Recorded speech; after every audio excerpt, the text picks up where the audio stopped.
Mas só que lá no Magnus, eu não era o protagonista dentro de quadra, eu era mais um. O primeiro gol do time adversário foi culpa minha. Eu acho que fica feio pra Globo. Vou dar até um spoiler desse. Olá, seja bem-vindo a um Futebol Brasil. Eu sou o Lucas Figueiredo e hoje, cara, Brasil, Brasólio. Olha com quem que eu tô. Eu tô com nada mais, nada menos que o Fredão do Desimpedidos. Seja muito bem-vindo aqui ao Futebol Brasil, Fredão. Você que tá lançando essa série aí, que tá todo mundo pirando, fazendo sucesso, já tem mais de 1 milhão de views. E aí, tá ansioso aí pra esses meses que vem aí de série? Tá revendo aí tudo que você fez pelo Magnus?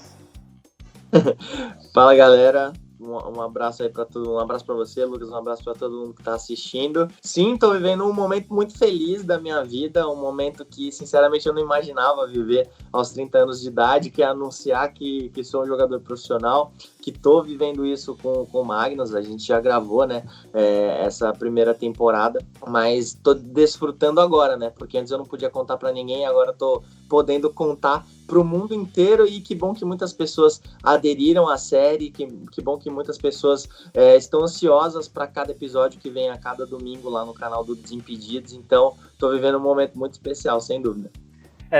Falando um pouco de você agora, tipo, você tá se preparando faz tempo para esses amistosos que você jogou, tipo, lá desde setembro, outubro do ano passado, ou tomou uma pancada aí de... Já estava treinando totalmente focado nessa oportunidade de ser jogador profissional pelo Magnus. Então, tanto que no final do ano abri mão de algumas coisas para ficar treinando todos os dias. No Réveillon eu treinei, fui para Florida Cup, que todo mundo fala, pô, tá, parque de diversão e tal, vamos curtir, vamos comer hambúrguer. Não, tive que abrir mão dessas coisas também. Óbvio que consegui aproveitar, mas tive que treinar todos os dias lá, porque eu sabia que se eu não treinasse, se eu não me dedicasse muito antes, eu ia chegar lá muito atrás dos jogadores e isso ia me prejudicar, tanto tecnicamente quanto na parte física. Você acha então que, assim, eu queria a sua opinião, assim, qual foi o impacto na hora que você chegou para treinar no profissional, assim, em comparação ao que a gente já treina, né, no dia a dia, principalmente a gente que gosta de jogar bola, a gente se preocupa, né, vai lá, corre sempre na esteira, vai correr Mas quando você chegou assim, qual foi a pancada que você tomou, qual que foi o maior impacto, tipo, não conseguia correr, não rendia igual todo mundo?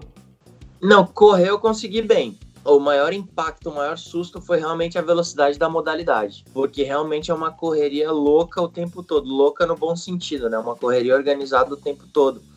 Então existe muita transição no esporte. Então, por exemplo, o time adversário está atacando, você toma a bola deles, muito provavelmente já vai ficar um para trás, então você joga 4 contra 3. Se você finalizar e o goleiro agarrar a bola, aí você já tem que voltar correndo pro contra-ataque do contra-ataque. Então isso é tudo muito intenso, porque você tem que dar tiros e piques curtos, mas só que numa velocidade quase que insana, assim. Fora quando o jogo tá desenrolando, que quando a bola tá chegando no seu pé, é diferente do futebol de campo. No futebol de campo, quando a bola tá chegando no seu pé, você para ela e você pensa o que você vai fazer. No futsal, não. Quando a bola tá vindo, você já tem que ter olhado para onde tá seu companheiro, onde tá seu adversário, e você já tem que tomar atitude imediatamente. Então, esse foi o maior impacto que eu senti. Esse foi o maior susto, assim. Quando a bola chegava, eu não tinha o mínimo tempo de pensar. Então, eu tive que adaptar meu raciocínio, tive que me adaptar à modalidade mesmo, porque senão não ia dar certo, não.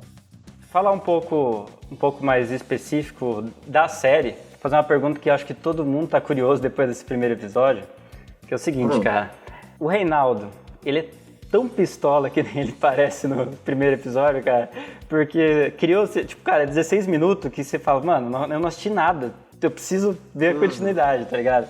E ele dá a impressão de falar, puta, vai dar ruim, esse cara aí, lógico que ele é profissional, eu não tô, mas ele parece ser um cara... O que é? O Reinaldo é assim mesmo?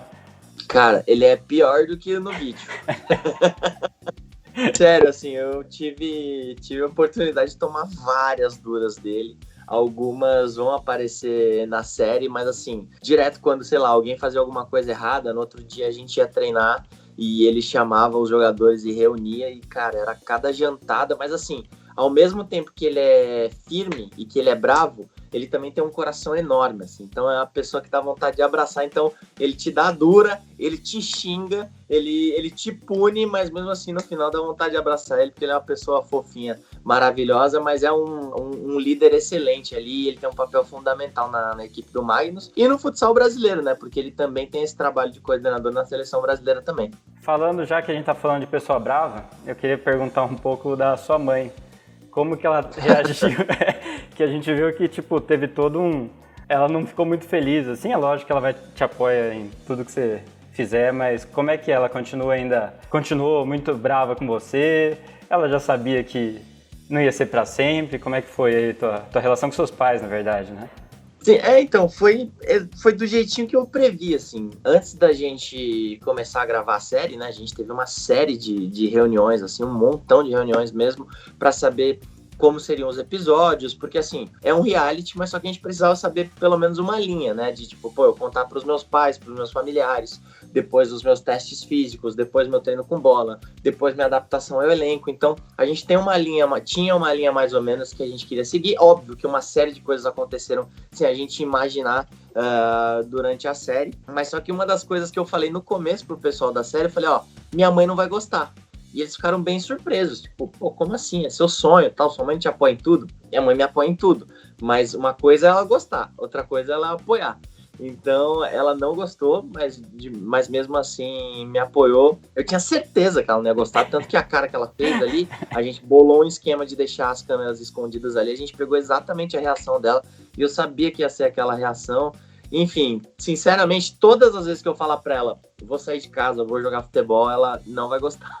Falando um pouco do futebol mesmo, do futsal, cara, quando a gente não viu ainda nenhum jogo, nem nada, eu vou pedir um mini spoiler aí pra você. Cara, você ficou muito nervoso, assim, tipo, puta, e agora? Vou entrar em campo, cara, e se eu não render, tá ligado? Porque, querendo ou não, tipo, a gente conhece, a gente sabe o nível que a gente é capaz de jogar e tem uma ideia, mas assim, puta, e se eu não conseguir render o que eu espero que eu renda? Rolou essa... Lógico, rolou bastante esse nervosismo, que é natural, né, cara? Querendo ou não, por mais que eu estivesse jogando no time tricampeão mundial, que é o Magnus, todas as atenções estavam voltadas para mim, né? Então, tipo, assistir o Magnus jogar, todo mundo já viu. Todos os jogadores ali sabem, o pessoal sabe, a torcida sabe que os jogadores que estão ali no Magnus, se eles chegaram até ali, eles são muito capazes. Mas essa dúvida, essa ansiedade para saber se eu era capaz, é óbvio que era muito maior do que ver os outros jogadores atuando. Então, para mim, foi uma pressão muito grande ter todas as atenções voltadas para mim, até nos treinos, cara. Assim, às vezes tinha umas pessoas que iam visitar lá, o pessoal da categoria de base, o pessoal ia fazer peneira e tal. Então, até no treino eu tava recebendo essa pressão, mas assim, honestamente, eu gosto, cara. Gosto bastante dessa pressão. Eu acho que foi isso que me fez crescer na vida, de sempre tentar se sobressair nesses momentos de pressão.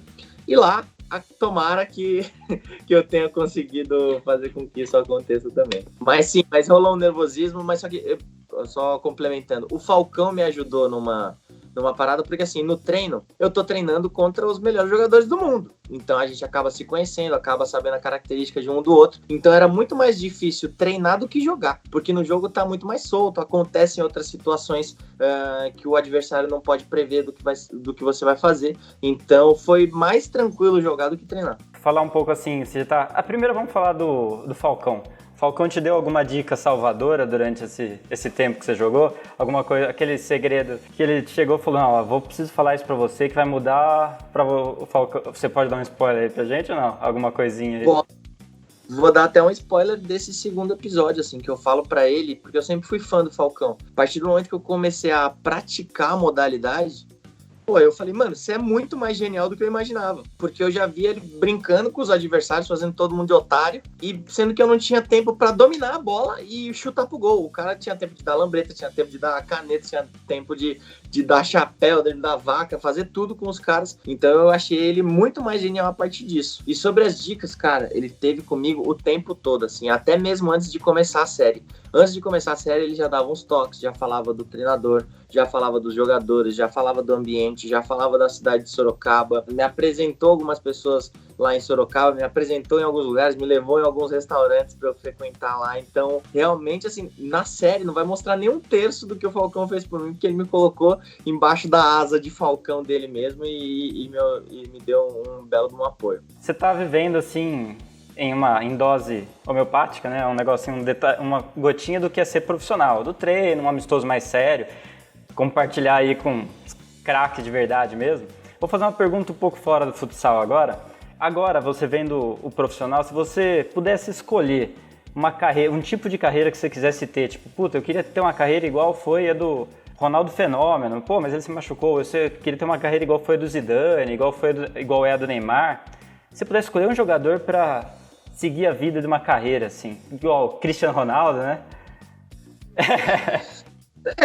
Então, eu ia falar o Cristiano Ronaldo, assim, porque eu acho que eu tenho a mesma gana de vitória que ele tem dele, assim, sabe? Pô, eu até, às vezes, falo que eu lido muito mal com a derrota e que eu preciso cada vez mais amadurecer com isso, porque às vezes eu perco a mão mesmo, assim, fico muito mal por muito tempo. E eu tô cada vez mais trabalhando isso e eu acho que eu me identifico muito com ele nisso. Da determinação, da dedicação, mas eu acho que o único ponto que não bate tanto com o Cristiano Ronaldo é que eu gosto bastante da noite, então eu ia ter que saber conciliar isso aí, ia ser uma mistura de Cristiano Ronaldo com Neymar, assim. Eu acho que de Cristiano Ronaldo com Ronaldinho. Ixi, é mais aleatório, não sou vendo. Sim. Cara, vou fazer então outra pergunta mais geral, assim, de futebol. Perguntar assim pra você, cara, o que é pior? O que seria pior pra um jogador de futebol, assim, profissional? Você tomar uma dividida, que nem aquela que você tomou com o Lugano, ou certo, um drible desconcertante, assim? Os dois, lógico, imaginando um jogo profissional, né? Imagina a sua passagem pelo Magnus. Pior?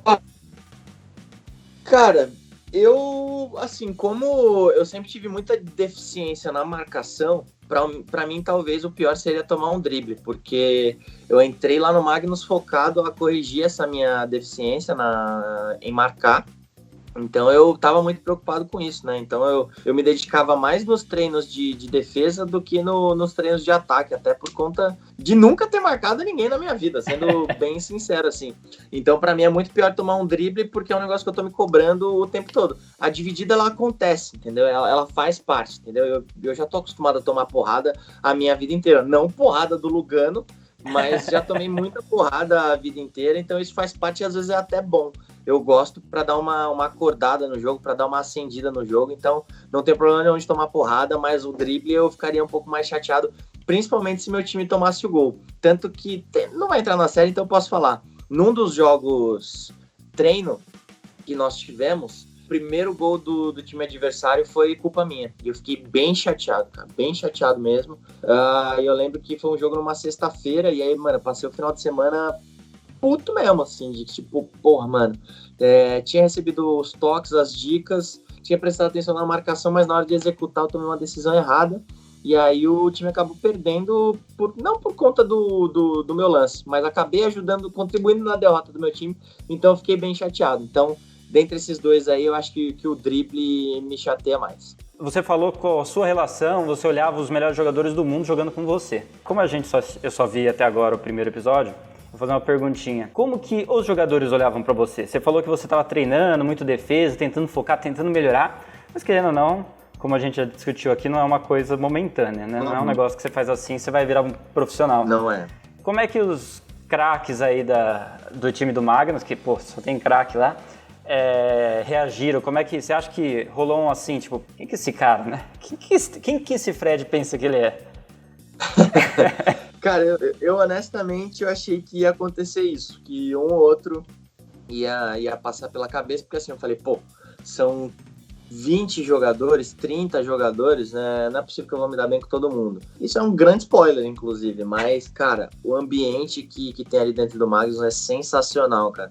posso falar que eu virei amigo mesmo. Então, tipo, não eram os meus colegas de time. Os caras são meus amigos mesmo. Então, o ambiente ali dentro, não só os jogadores, a comissão técnica, os funcionários, os moradores, os torcedores de Sorocaba. Então, realmente, eu fui muito bem acolhido ali. E isso, sem sombra de dúvidas, me ajudou muito no meu desempenho.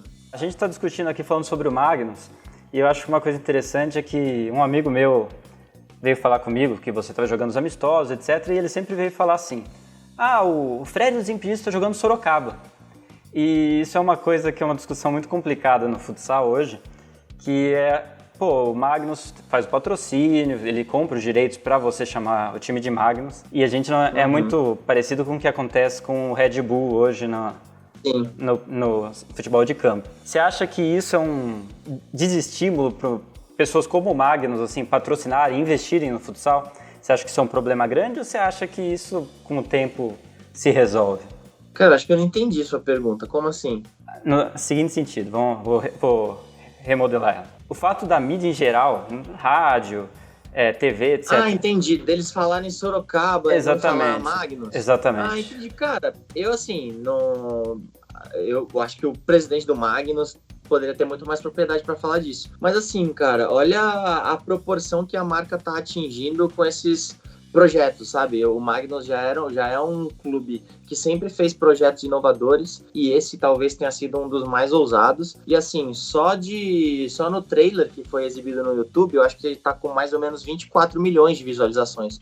Então isso é uma exposição muito grande para a marca. É óbvio que a TV é importantíssima, ainda é um canhão, mas só que eu acho que não desestimula, porque tá aparecendo ali na imagem, assim, eu, honestamente, como torcedor, eu acho que fica feio pra Globo, para a Sport TV, para essas emissoras que não falam o nome dos times. Porque todo mundo fala que é o Red Bull, todo mundo fala que é o Nestlé, não sei o que, todo mundo fala que é o Rexona, não sei o que lá, e todo mundo fala que é o Magnus. Ninguém fala que é o Sorocaba. O Sorocaba vai jogar hoje. Tipo, não, hoje o Palmeiras joga na Arena Palmeiras. Não, todo mundo fala no Allianz Parque. Então, eu acho que fica feio, jornalisticamente, para quem omite o nome dessas marcas, entendeu? Então, óbvio, faz um pouco de diferença sim, mas eu acho que num todo a conta ela é muito mais positiva. Eu queria que você falasse pra você já terminou, você já gravou todos os episódios, o que você acha que, tipo, a maior mudança que você teve, não só como profissional, né, porque imagino que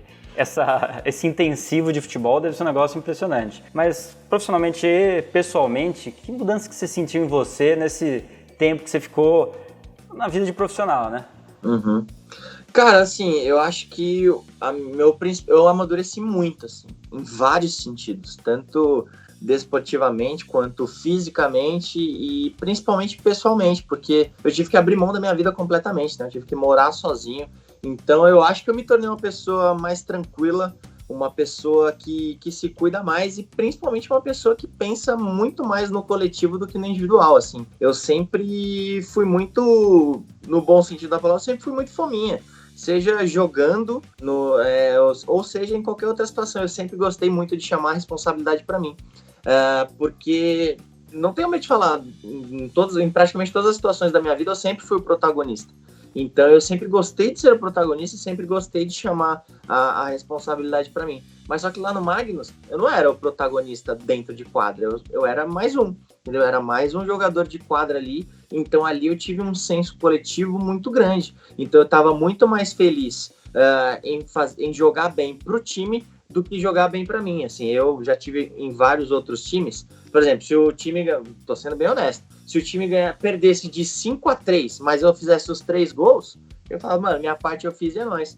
E eu aprendi lá no Magnus que só vão lembrar quando você vencer, entendeu? E só dá pra você vencer quando você joga coletivamente, ó. Então, sem sombra de dúvidas, esse foi o maior ensinamento que eu tive lá. Eu acho que depois de jogar assim com esses caras desse nível, quando você olha, por exemplo, pro Rodrigo, né, que é capitão da seleção brasileira, né? Cara, agora você olha pro Rodrigo e você fala, tipo, o que mudou, assim, o seu jeito de enxergar? Você fala, puto, o cara é muito maior do que eu pensava, ou você olha e fala, pô, ele é um ser humano. Como que mudou a tua relação com o futebol profissional? Tipo, porque a gente passa tempo com... Quando a gente tem contato, a gente, ao mesmo tempo que a gente cria uma amizade, né? A gente também vê o quão bom realmente o cara é, né? Então, o que mudou, assim, nesse sentido de você olhar o profissionalismo do futsal? Cara, assim, falando especificamente do Rodrigo, eu fico até arrepiado de falar dele, porque assim, eu já era amigo dele, né? Já o conhecia através do Falcão, mas, cara, o que mais me chamou a atenção no Rodrigo é que todo mundo fala que ele é o líder, que ele é o capita do Magnus e ele é o capita da seleção brasileira, mas eu acho que ele é o capita da vida de muita gente, cara. Ele não diz. Eu acho que ele anda com uma abraçadeira escondida o tempo todo, cara, porque ele é líder na vida de todo mundo, assim. Então ele é um cara extremamente preocupado, desde o jogador mais velho, desde o goleiro, desde o jogador mais novo que tá vindo da base, desde do pessoal da rouparia, desde todos os funcionários, desde quem frequenta o CT que ele tem lá em Sorocaba. Então ele é um exímio líder, assim, é um dos líderes que eu mais vou usar como exemplo para minha vida inteira, porque realmente é um cara extremamente preocupado com tudo e com todos o tempo todo. E ele é um cara meio durão, meio sisudo, mas só que ele é o jeitão dele, mas só que ele é uma pessoa extremamente carinhosa e uma pessoa que agrega muito na vida das pessoas. Então não é à toa que ele conquistou esse respeito no Magnus e conquistou esse respeito na seleção, porque realmente ele é um exímio líder, assim. Agora, sobre o profissionalismo no futsal, eu aprendi bastante sobre isso também.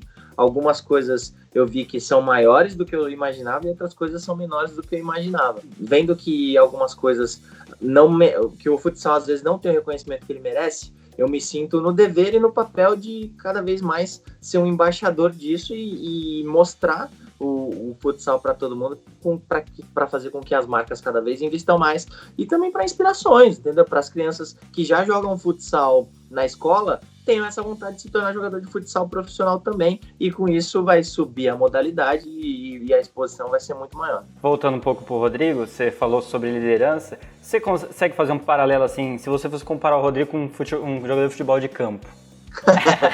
Então, eu não joguei, né, futebol de campo do lado de nenhum desses caras, assim, mas um outro líder que eu admiro muito é o Felipe Melo, cara. Eu gosto muito, assim, é óbvio que ele carrega uma mancha, digamos assim, por conta de algumas atitudes que ele teve durante a carreira dele. Acho que ele é uma pessoa completamente mudada hoje, mas mesmo assim ele ainda carrega um preconceito dos árbitros, mas assim, eu sou doente, louco, viciado por vitória. E eu vejo isso no Felipe Melo, entendeu? Ele tem aquelas atitudes explosivas, ele grita na cara do cara, ele sai rasgando todo mundo porque ele tem essa gana por vitória. Então, se fosse comparar o Capita, eu compararia com o Felipe Melo. E, pô, meu sonho é jogar com os dois ao mesmo tempo. Cara, eu vou fazer uma pergunta bem fora, porque eu sou palmeirense, eu sei que você é palmeirense. Tá dando pra ter mais ou menos as camisas do Palmeiras aí. Eu queria falar, cara, você acha que pro Palmeiras falta assim uns 11 jogadores com a mesma vontade que o Felipe Melo em campo? É isso que... Porque, pô, como é que o Palmeiras não consegue ter um rendimento com jogadores tão bons, entendeu? Você acha que falta um pouco dessa... Sua opinião pessoal, assim, tipo... Cara, não acho, velho. Não acho. O futebol é óbvio que vontade conta muito, mas não é tudo, entendeu? Que nem, por exemplo, ano passado o Palmeiras fez um ano excelente, cara. Fez uma campanha, se eu não me engano, até melhor do que quando a gente foi campeão em 2018. Então, realmente, o Flamengo foi uma máquina. E assim, o torcedor do Palmeiras talvez fique chateado comigo, mas, cara, a torcida do Palmeiras é muito chata. é muito exigente, cara, entendeu? A gente fez um ano incrível, o Palmeiras estava bem agora no Paulista, teve 2 bons jogos na Libertadores também, mesmo assim o pessoal tá sempre cornetando, sempre tá falando mal, mas eu acho que falta um pouquinho mais de paciência com os jogadores, entendeu? Então não vejo isso não, cara, vejo todo mundo com vontade sim, conheço grande parte do elenco, não tô falando que são meus amigos nem nada, eu vejo os caras treinando, eu converso com os caras, eles mostram o quanto é a gana que eles têm de vencer pelo Palmeiras, porque, cara, a carreira de jogador ela é curta, se você não marcar a sua história, você vai acabar entrando no esquecimento, então todos eles têm essa vontade, é óbvio que um tem mais que o outro, porque é normal, é de característica, é de perfil da pessoa, mas talvez o Felipe Melo ele mostre mais essa vontade e outros talvez tenham a mesma vontade e talvez não explodam tanto assim, então acho que não faz muito sentido isso não. Vou voltar um pouco, lógico, pra série, pra tudo, né? Eu acompanho você, eu tenho visto umas lives, etc. E em uma das lives, com a Luana Maluf, inclusive, você falou que você sempre teve vontade de ser, assim, alguém grande, como futebol, como jogador de futebol ou na mídia mesmo. E hoje, cara, não existe dúvida que você é um cara grande, tipo, pô, você é o Fred dos Desimpedidos, tá ligado? Tipo, o que eu queria perguntar é o seguinte, se você tivesse que escolher entre a vida que você tá tendo hoje, com o tipo de projeção que você teve na mídia, e agora que você teve uma carreira profissional, um feeling de carreira profissional, se você pudesse escolher seguir a carreira profissional e fazer sucesso no futebol, você acha que você voltaria atrás e tipo, beleza, eu quero ser jogador de futebol, não quero ser... Eu sei que mexi com um negócio muito coração, porque eu sei que você é apaixonado pelo que você faz e também é apaixonado por futebol, mas é uma mudança que você faria ou não? Cara, não trocaria. Assim, eu pensaria, tanto que você tava falando aí, eu pensei durante, mas não trocaria, cara. Não trocaria porque se eu tivesse sido jogador de futebol, me sinto uma pessoa capacitada, me sinto tendo um certo talento, mas só que eu jamais atingiria a proporção que eu atingi como youtuber, como apresentador, jogando futebol, entendeu? Eu sei que eu jamais teria jogado com o Ronaldinho, com o Kaká, com o Alex, com o Edmundo, jamais teria jogado com esses grandes craques se eu tivesse sido jogador de futebol. Jamais jogaria com o Falcão, jamais jogaria com o Rodrigo da seleção. Feito stories com o Cristiano, né? Então, tenho certeza que eu não chegaria nesse nível, nesse patamar, porque para chegar nesse patamar, cara, só se você for... Caramba, vai parecer mal mala, mas só se você for o Neymar, entendeu? Porque o Neymar que joga com esses craques, o Neymar que tem toda essa proporção, que tem toda essa voz no futebol, então eu estaria longe de ser o Neymar jogando, mas quem sabe não sou o Neymar do YouTube aí. Então acho que pode ser uma boa comparação aí. Com certeza. E não trocaria, não. Eu vou perguntar agora, você que tentou ser jogador de futebol, que teve esse feeling de profissional, mas se você fosse falar assim, se pegasse a molecada que te assiste e quisesse falar, cara, qual a dica que você daria pro moleque que quer meter a cara no futebol, que quer tanto no futsal ou no futebol de campo? O que você falaria assim, tipo, pô, mete a cara, pô, vai com calma? O que é o ensinamento que o Fred agora pós-profissional falaria aí pra molecada? Cara, é um ensinamento que eu dou, mas não só para ser jogador, velho. Independente da carreira que quem estiver assistindo a gente aqui quiser seguir, não tem jeito, cara. É dedicação e determinação, velho. Em qualquer carreira, se você não nasceu em berço de ouro, você vai pastar muito, cara. Você vai ter que trabalhar muito, você vai ter que se especializar muito, você vai ter que se dedicar muito. E eu aprendi isso da pior maneira possível, porque eu tive que lutar muito, tive que passar muita necessidade para chegar onde eu cheguei, mas ao mesmo tempo da melhor maneira possível, porque isso valoriza as minhas vitórias. Se há 5 anos atrás eu tivesse ganhado na Mega Sena, não teria a mínima graça, essas minhas vitórias não teriam o mesmo sabor do que elas têm hoje de ter conquistado tudo. Então, para quem quer ser jogador de futsal, de futebol, se você quer ser advogado, se você quer ser jornalista, se você quer ser açougueiro, o que você quiser seguir na sua vida e atingir seu sonho, não tem jeito, é determinação, cara. Você vai ouvir uma série de nãos, você vai passar por uma série de dificuldades, tem uma hora que você vai falar, putz, será que isso aqui é pra mim? Cara, se é seu sonho, tem que acreditar, tem que batalhar, tem que persistir. Eu mesmo, por exemplo, era meu sonho ser jogador profissional. Eu sinceramente não precisava passar por isso agora, entendeu? Tipo, já tenho a minha carreira consolidada, já tenho meu nome reconhecido, não precisava acordar cedo, não precisava sentir dor, não precisava mergulhar em barril de gelo, não precisava correr até vomitar. Tanto que tinha até uma brincadeira com os jogadores lá do Magnus, que quando a gente estava querendo desistir dos treinos, eles falavam, porra, por que eu não estudei em vez de jogar bola? Aí eu falava pra eles, eu falei, manos, eu estudei e eu tô aqui sofrendo igual vocês, entendeu? Então, eu não precisava passar por isso, mas era meu sonho, cara. Então, mesmo depois de ter me consolidado, eu me dediquei, eu me esforcei, eu dei tudo de mim pra realizar esse sonho e tá valendo muito a pena, né? Então, essa seria a minha dica, não tem jeito, cara, é dedicação, né? Se você esperar as coisas acontecerem, você vai ficar esperando pra sempre. Tanto que é uma frase minha que eu falo, que todo mundo diz que o que é meu tá guardado, mas se eu não for atrás, vai ficar guardado para sempre. Entendeu? Se eu não revirar todas as gavetas, vai ficar guardado para sempre. Falar um pouco, já que a gente tá falando, tipo, molecada, pessoal, futebol brasileiro hoje, tipo, é gigante, sempre vai ser e sempre vai ser referência, cara. Não ter Brasil é foda, né? Mas a gente, cara, o Brasil tá sofrendo ultimamente, principalmente quando a gente fala de seleção brasileira, né? Tipo, mexe com o coração, assim. Sim. Mesmo que a gente tenha esse negócio de clube, o clube é um negócio muito mais próximo, a seleção é um negócio que é muito maior do que a gente consegue medir, assim. E a gente tá vendo um período não bom da seleção, é um período triste, assim, né? Um período que as coisas não estão dando certo. Você vê, assim, que tem alguma linha errada no futebol brasileiro, que falta uma coisa ou outra no futebol profissional brasileiro? Ou você acha que é simplesmente uma fase, o negócio é uma onda e tudo vai se ajeitar? Mano, assim, eu falando da seleção especificamente, né? Eu acho que o que existe é um pessimismo brasileiro, cara, porque o Tite, antes da Copa do Mundo de 2018, fez um trabalho excelente, incrível nas eliminatórias, tirou o time de lá de baixo das últimas posições e classificou com maestria e com sobra para todos os outros times sul-americanos. A gente continua sendo a melhor seleção do nosso continente. No ranking da FIFA, o Brasil continua em primeiro lugar. Ficamos entre os 8 últimos classificados da Copa do Mundo, de tantos países que tem no mundo lutando para isso. A gente acabou de ser campeão da Copa América, ganhando uma final de 4-1 em cima do Peru. Então eu não vejo esse momento ruim não, cara.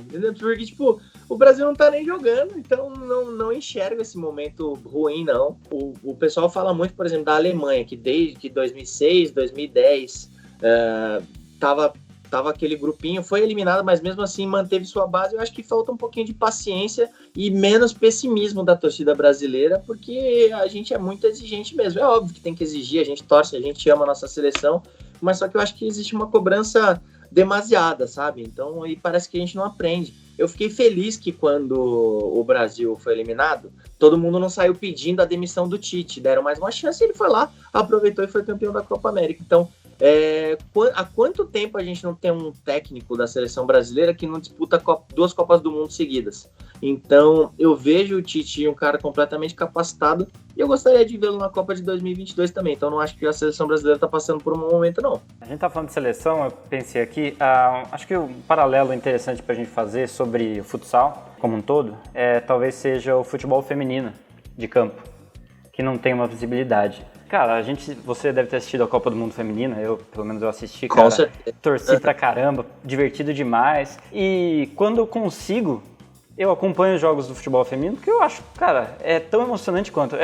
Eu gosto muito de futebol, né? Sou suspeito pra falar também. Mas o que você acha que falta pro futebol feminino dar também esse passinho, ter um pouco mais... Porque, pô, depois da Copa todo mundo achou que fosse dar uma... E mesmo assim... Uma guinada, né? Agora deu uma... O que falta aí pro futebol feminino dar uma crescida aí dentro do... Pelo menos em nível de seleção, né? Já que... Cara, assim, eu acho que é uma responsabilidade de 2 lados, assim. Primeiro, não colocando em ordem, primeiro do torcedor ou primeiro das marcas. Acho que é uma responsabilidade dividida.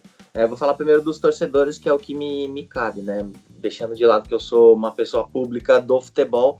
Como torcedor, assim, eu acho que realmente a gente tem que dar mais prestígio mesmo, que é o que já tá aumentando e é o que já tá crescendo muito aqui. As finais da Libertadores feminina, as finais do Brasileiro, do Paulista feminino, cheio de público. Então, isso tá mudando muito. Então, e também das marcas, entendeu? Porque as marcas só investem o dinheiro delas quando tem visibilidade, quando tem audiência, enfim, elas estão certas até certo ponto, óbvio que estão, mas só que eu acho que falta também um pouquinho do olhar de tipo, pô, vamos incentivar as meninas, vamos incentivar o esporte feminino para tentar trazer um pouquinho mais de igualdade nos gêneros, e quanto mais eles investirem nas meninas, nos CTs, na preparação dos clubes, mais o futebol feminino vai crescer e vai trazer mais público para poder observar as marcas deles expostas também. Então, eu acho que é uma responsabilidade de 2 mãos aí, tanto de quem assiste, quem ama futebol, para a gente acompanhar cada vez mais o futebol feminino,